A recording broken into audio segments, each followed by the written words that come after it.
In this tutorial, I'm going to show you how to import a relatively simple Megascans asset into Blender and set it up for rendering as well, but we're not going to use any plugins or anything, we're just going to do it manually.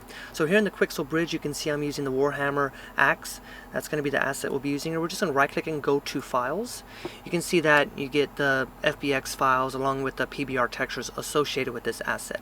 So in Blender, I'm just going to go to File, Import, FBX, and select a level of detail 0. The highest resolution version of this model. So it's imported it at the origin, or the 3D cursor, which is at the origin. So I'm just going to rotate it 90 degrees on the x-axis. So RX90 enter. So now we might also want to move it up a little bit as well. So constrain it on that z-axis. And also I'm going to create a plane. And the plane is going to be very useful when we're going to do our mid-grade point. So let's go and set up our HDR next. So I don't need the timeline, but I do want my shader editor over here. So I'm going to press N to get rid of that. And I'm going to get rid of some of this as well. I don't need the tool settings, and I don't need that. Okay, so let's set up our HDRI. I'm going to use one from HDRI Haven. So environment texture. You can see if I go to the road over here, the environment texture is just a nodal representation of what's over here in the properties editor. So let's go open up an HDRI. I got this from the HDRI Haven website, so I'm just going to open the small rural road. Now we're using the Eevee render engine right now, which is the default one, which is going to be great because when we go to rendered view, we can see it. We can actually manipulate this HDRI if we wanted to in a much faster way. So you can, with the Node Wrangler add-on enabled, to enable it, you go to Preferences and go to add-ons right there and just type Node. You can see Node Wrangler. So make sure that's enabled. So with the Node Wrangler add-on enabled, you can select the environment texture and press Ctrl T to bring up these mapping nodes, and you can move the Z rotation around on that HDRI if you needed to reposition it. I'd recommend doing this in Eevee if you wanted the fastest preview of your adjustment, because if you're using cycles, then it's going to be a little bit slower.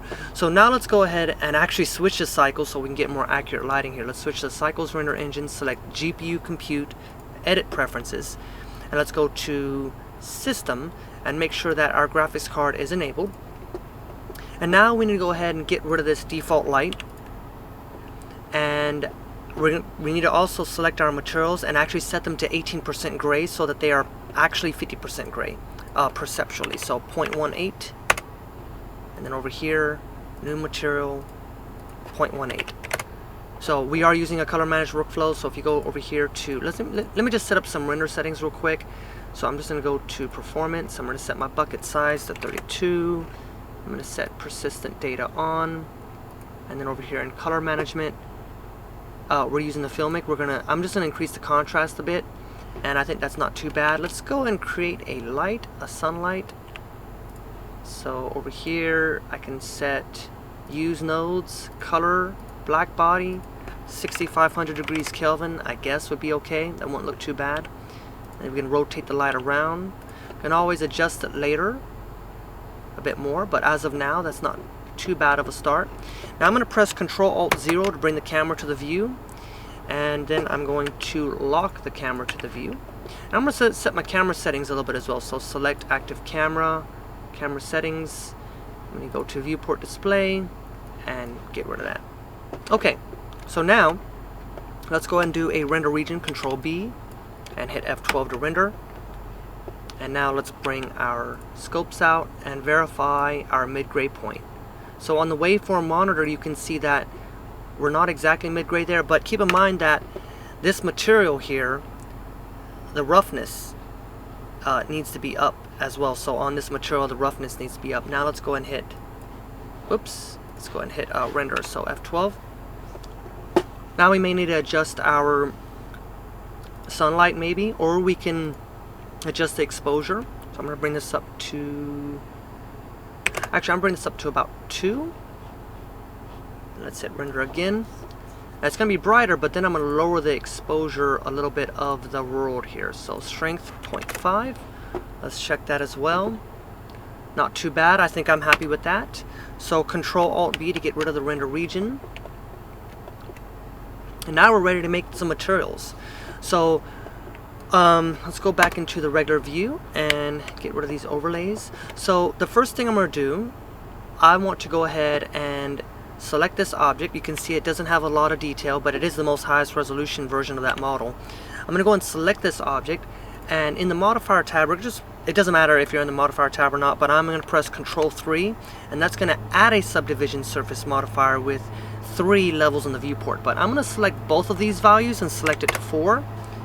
And now let's go ahead and set up our shader here. So let's go to Shader Editor. Let's do displacement and normals first.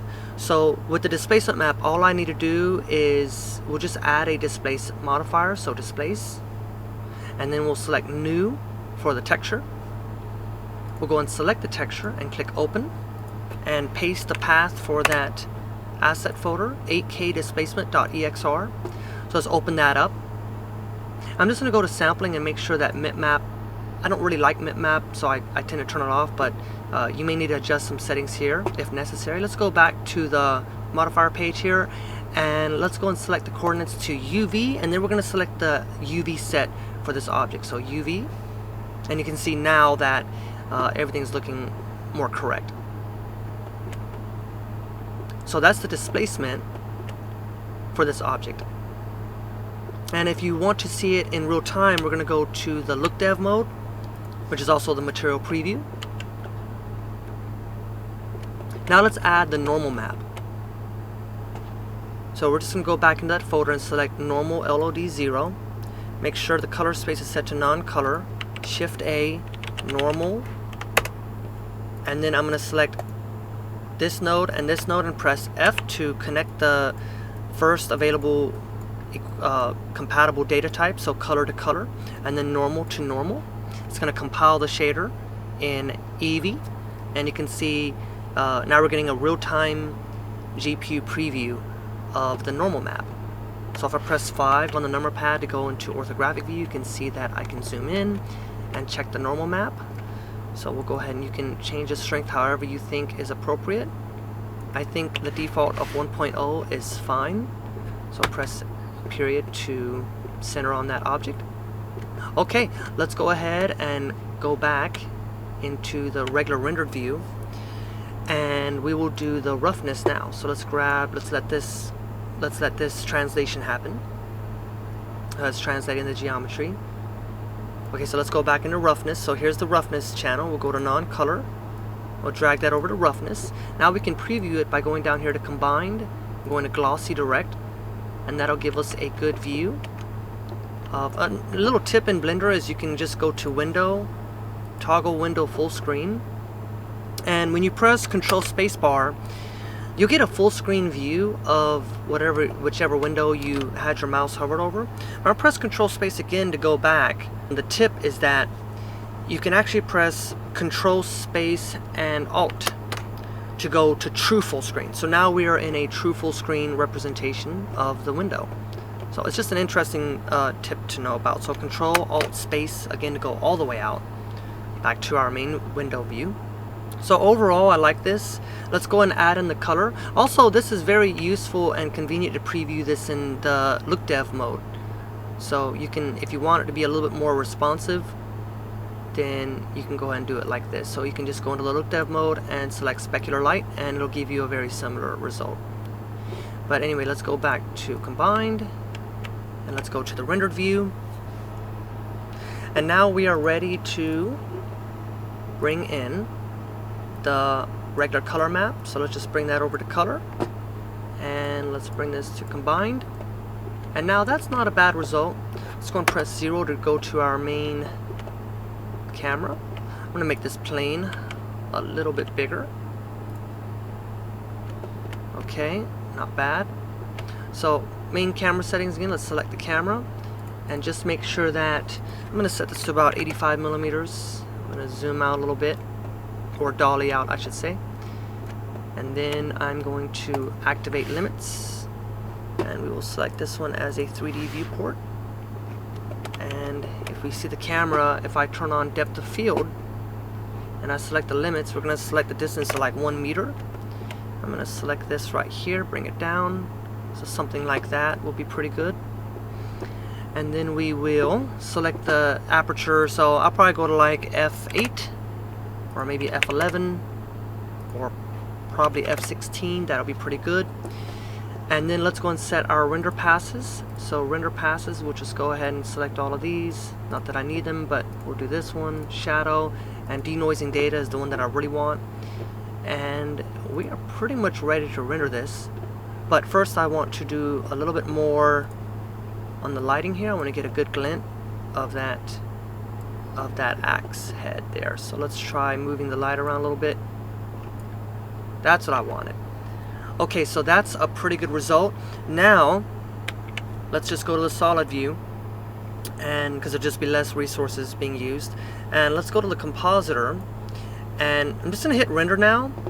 So while this is rendering, I'm gonna set up the composite. I'm gonna go to use nodes, and we're gonna shift A, denoise, and we'll just go ahead and from image, noisy image, denoising normal, denoising albedo, and then image to image.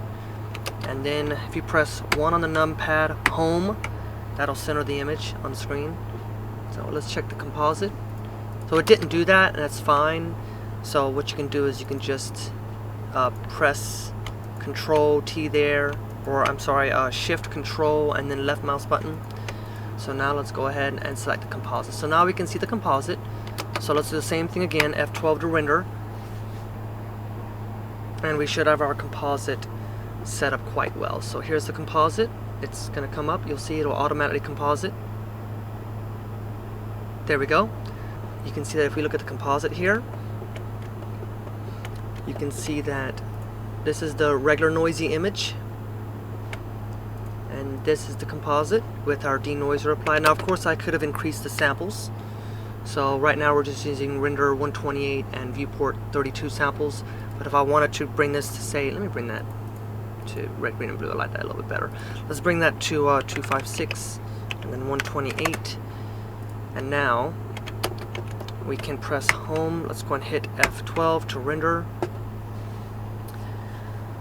And now we should see a improved result here for this object in the composite. So it's gonna, with the samples increased, we're gonna get a little bit more detail. Well, less noise is what I should say, not really more detail. We'll just see less noise in the image. But as you can see, it is rendering at 100% CPU, and CUDA is at 80%. So it's using both the graphics card and the CPU. So the render is complete. It took 38 seconds in 1080p. This is the composite. Now we're going to go back to the view layer.